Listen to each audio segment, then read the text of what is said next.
Good morning, everyone. My name is Garner George from Hamrang Center.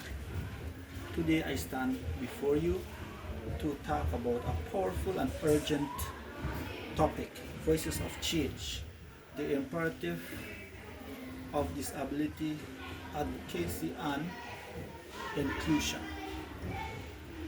According to Collins Caribbean School Dictionary, HarperCollins 2017, disabilities is a physical or mental condition or illness that affects someone's life. While in 1994, inclusion was presented as a promising new teaching approach at the World Conference on Special Needs Education in Salamanca, UNESCO 1994. Education for All, UNESCO 2000, states that the inclusion of all children in regular schools is the most effective way to counteract discriminatory attitudes and achieve the goal of inclusive education. Change takes place in the society when voices come together as one to represent one another. Being a teacher in primary school, I have had experiences with the disabilities. Presently at school there are 4 students.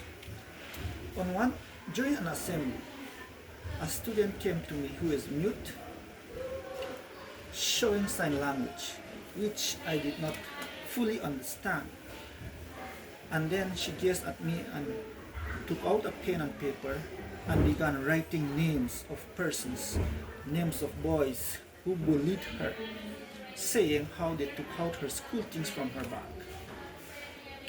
They did not believe that she would have expressed herself or represent herself, but she had her own way of doing so. On another occasion, it was during sports time. They were asked to bring donations, monetary donations towards the snacks. And it was that time one of the teachers has asked students to join the line to collect snacks, while making a comment saying those persons who donated goes first, which at that time this girl who was listening picked up herself and went over to a corner to sit. And I was there watching. I went over to her, insisting that she join the line, which she strongly refused. I asked why, and she began writing on her palm that because she did not donate towards the sports. And at that moment I feel so sad. I felt hurt knowing that she knew everything what was happening. I had to pat her and went over to a nearby snacket to purchase some snacks for her. When I returned, I gave her some snacks, which she truly appreciated. She felt loved and appreciated.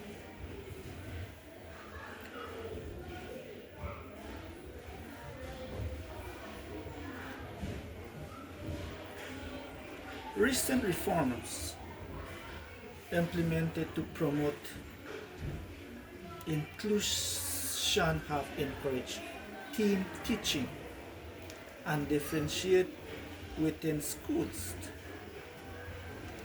Schools expect to develop plans. Disability advocacy is not about pity, it is not about charity. It is about rights. It is about recognizing persons who are differently able equally in the society. They deserve love, affection, respect.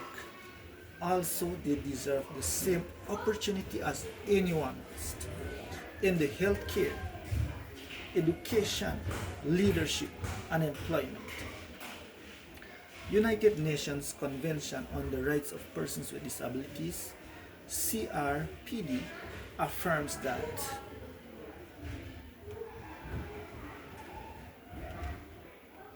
persons with disabilities have the right to participate fully and equally in the society. What does inclusion truly mean? Inclusion means a mute student has access to a sign language interpreter.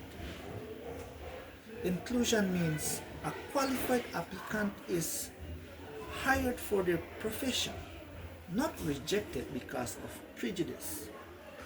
Many times our schools are without qualified sign language interpreters. Most schools in the hinterland regions suffer with these challenges. Lack of resources in schools. Inclusion means designing society where everyone belongs. Unfortunately, there are still many barriers exist, some of which are communication barriers, lack of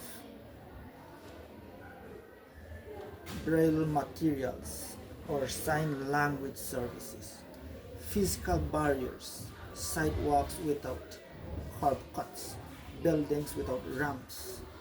Frequently, the greatest barriers is not the differently able persons, but society failures to accommodate differences.